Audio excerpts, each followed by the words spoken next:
বন্ধুরা, sister tasty kitchen আপনাদের সবাইকে স্বাগত জানাচ্ছি। আজকে টেস্টি কিচেনের রেসিপি হচ্ছে বাটার মিল্ক কেক। তো প্রথমে বাটার মিল্ক প্রথম থেকে শেষ পর্যন্ত দেখুন বন্ধুরা যে কিভাবে আমি বানাচ্ছি বাটার মিল্ক কেকটা। প্রথমে এই যে আমি বাটার নিয়ে নিয়েছি, 50 গ্রামের মতন বাটার আমি নিয়ে নিয়েছি।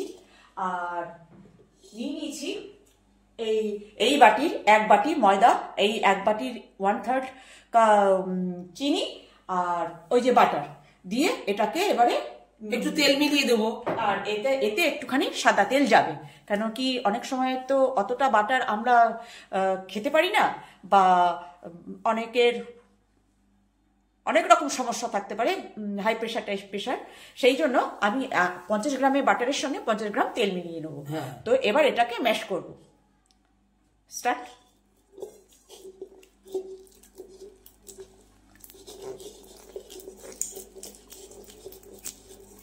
একদম ডলে ডলে এটাকে মানে সাদা করে ফেলবে, ডলে ডলে।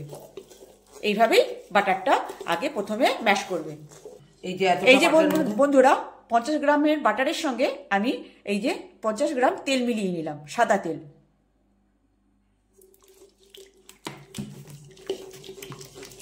এখানে 50 গ্রাম সাদা তেল আমি করে নিলাম, মিলিয়ে নিলাম বাটারটার সঙ্গে। আর এবার যাবে এটা, এবার বাটারটা সুন্দর করে মিলিয়ে ওটাকে অয়েল মতন করে নেবে। তো এইবারে দিয়ে দেবো এর মধ্যে চিনি। চিনিটা বন্ধুরা আমি এখানে চিনিটা মানে গুঁড়ো করে ডাস্ট করে রেখেছি, যাতে ডলতে অসুবিধে না হয়।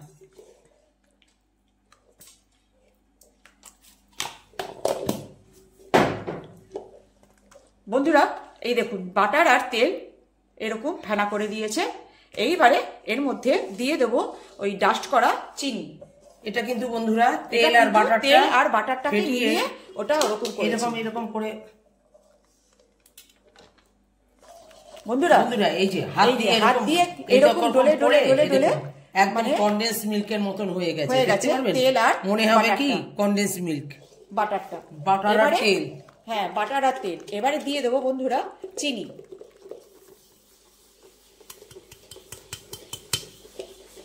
ওই যে মেল্ট করা চিনির গুঁড়োটা দিয়ে দিলাম। এবারে এটাকেও ওইভাবে একই প্রসেসে ডলে ডলে ঘষে নেবে।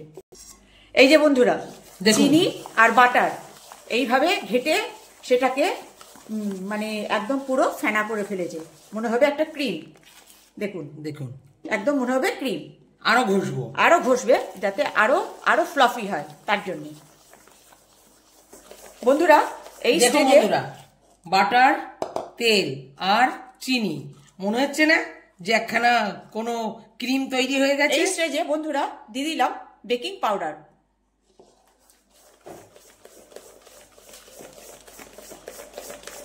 আর দিয়ে দিলাম বেকিং সোডা। কেক বানাতে বন্ধুরা কেকটাকে ফোলানোর জন্য এইটা দরকার হয়। দেখুন বন্ধুরা একদম পুরো ক্রিমের মতন মনে হচ্ছে কি কোনো কিচ্ছু হাতে নেই, একদম ফ্লফি, একদম হালকা স্মুথ।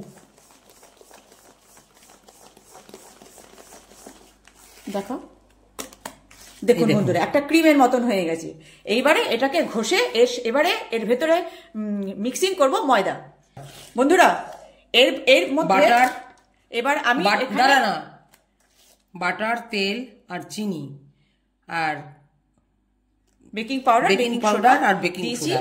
এইবারে দিয়ে দেব পরিমাণ মতন গুঁড়ো দুধ। এখানে আমি মানে জল দুধ ইউজ করব না বন্ধুরা, এখানে 2 চামচি গুঁড়ো দুধ ইউজ করলাম।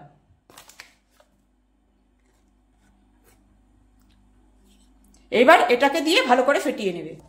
বন্ধুরা এই যে যে গুঁড়ো দুধটা আমি দিয়েছি সেটা ফেটিয়ে দেখুন বন্ধুরা এরকম ক্রিম একদম হালকা হয়ে গেছে। প্রথমে দিয়েছি 50 গ্রাম বাটার, এর মধ্যে প্রথমে দিয়েছি 50 গ্রাম বাটার, 50 গ্রাম সাদা তেল, তারপরে দিয়েছি 1/3 কাপ পেস্ট করা চিনি, আর তারপরে দেওয়া হয়েছে 1/3 কাপ গুঁড়ো দুধ দিয়ে এইটাকে ডলে ঘষে এই যে এইরকম স্মুথ একটা পেস্ট বানানো হয়েছে। এইবারে এর মধ্যে দিয়ে দেবো, এর মধ্যে তারপরে দেয়া হয়েছে বেকিং সোডা, বেকিং পাউডার।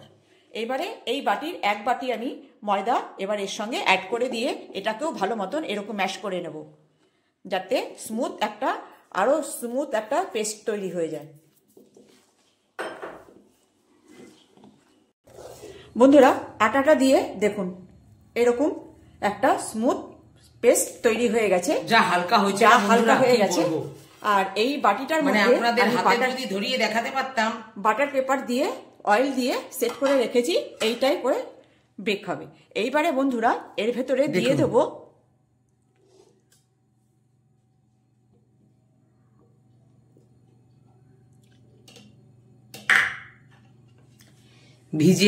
ভিজিয়ে রাখা কাজু, কিশমিশ আর মোরব্বা, টুটিপুটি আর মানে আমন্ড বাদাম সমস্ত সবকিছু একেবারে ভিজিয়ে রেখেছি যাতে এটা স্মুথ হয়ে যায়। এটা হচ্ছে একটা টাটকা লেবুর রস, তাতে আমি ভিজিয়ে রেখেছি। এবার ওটার সঙ্গে মাখিয়ে দেবো। এইবার এটার সঙ্গে এই যে এগুলো ভালো করে মিলিয়ে নিচ্ছে।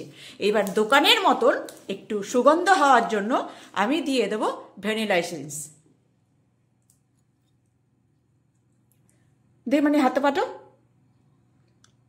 একটু কালার মানে সুগন্ধ হওয়ার জন্য আমি একটু এখানে ভ্যানিলা এসেন্স ইউজ করলাম। যদিও বাটার কেক, তবুও একটু সুগন্ধ হওয়ার জন্য আমি এটা ইউজ করলাম। দেখুন বন্ধুরা এইবার ব্যাটারটা হাওয়ায় উঠছে। এবার এরকম করে দেখিয়ে দাও দিদি, এই যে এই দেখছেন কি সুন্দর হয়ে গেল। এবারে এই যাতে আমি বেক করব তাতে আমি দিয়ে দেব। বন্ধুরা ওভেন ধরিয়ে আমি বসিয়ে দিয়েছি আমার প্যান প্রি হিট হওয়ার জন্য। তো এই যে এখানে একটা ছিদ্রটায় আমি একটা লবঙ্গ দিয়ে দিয়েছি। এবারে এটা 2-3 মিনিট একটু হয়নি গরম, তারপরে ওটা ব্যাটারটা বসিয়ে দেবো। এই যে বন্ধুরা এই যে বুঝতে পারছেন তো, ক্রিমি টাইপ হয়ে গেছে একদম, মানে জল ছাড়াই, মানে হাতে নিলে আপনি বুঝবেন যে ওয়েট নেই, মানে পুরো হালকা, একদম পুরো হাওয়া মনে হচ্ছে হাওয়ায় উঠবে। এইবারে এই পাটিটা ঢেলে দেবে।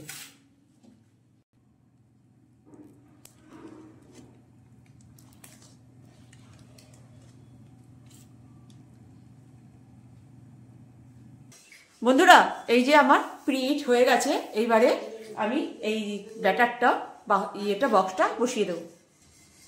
এই যে বন্ধুরা বাটিটা আমি বসিয়ে দিয়েছি, এবার এর ওপরে দিয়ে দেবো ঢাকনা।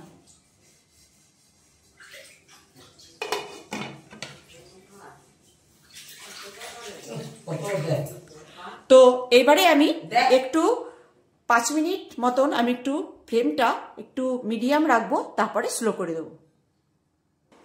বন্ধুরা এই স্টেজে আমি আরেকটু টুটি ফুটি আর কাজু কিশমিশ দিচ্ছি না, কাঠবাদাম আর এটা হচ্ছে এগুলো দিয়ে দেবো।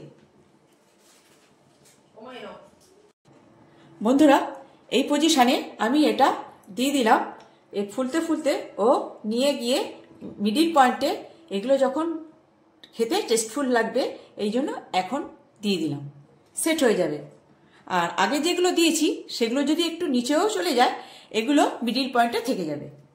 বন্ধুরা কেমন সুন্দর দেখুন বন্ধুরা আমার প্যানে বসানো কেকটা এগলেস। আমি এখানে কিন্তু ডিম দিইনি, ডিম ছাড়াই এখানে বাটার মিল্ক কেক বানাচ্ছি। তো যারা অনেকে ডিম পছন্দ করে না, যাদের পেটে কোনো প্রবলেম হয়, যারা ডিম খেতে পারে না, তারাও এটা, আর এখানে যাদের ডায়াবেটিস আছে এখানে তারা সুগার ফ্রি দিয়ে এটা বানিয়ে খেতে পারবে, অসুবিধা নেই। আর যেহেতু ডিম দিইনি আমি এখানে, তো দেখছেন বন্ধুরা কিরকম ফুলছে, একদম সুন্দর। ওই যে ফুক ফুক করছে দেখছেন, ফুক ফুক করে আবার ফুলে উঠছে, নেমে যাচ্ছে, ফুলে যাচ্ছে, নেমে যাচ্ছে। কেকটা যা ফ্লপি হবে না, মানে বলে বোঝাতে পারছি না। ব্যাটারটা যখন গোলা হয়েছে তখনই বোঝা গেছে যে কত স্মুথ আর হালকা। মনে হচ্ছে বাটারটার কোনো ওয়েট নেই, ওয়েট নেই, হাওয়ার মতন হালকা, হাওয়ায় ভরে গেছে পুরোটা। বন্ধুরা, আমার কেক মানে বসানো যেই কেকটা আমি বসিয়েছিলাম সেই কেকটা এই যে প্রায় হয়ে এসছে। এবার গ্যাস করব অফ, আর দেখাবো এবারে ঠান্ডা করে রেস্ট করে তারপরে দেখাচ্ছি যে এটা কেমন হয়েছে। না, হয়ে গেছে বন্ধুরা। আমি এবার ওভেন থেকে এটা নামিয়ে নেব।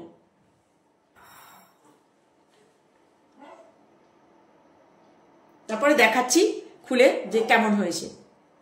মানে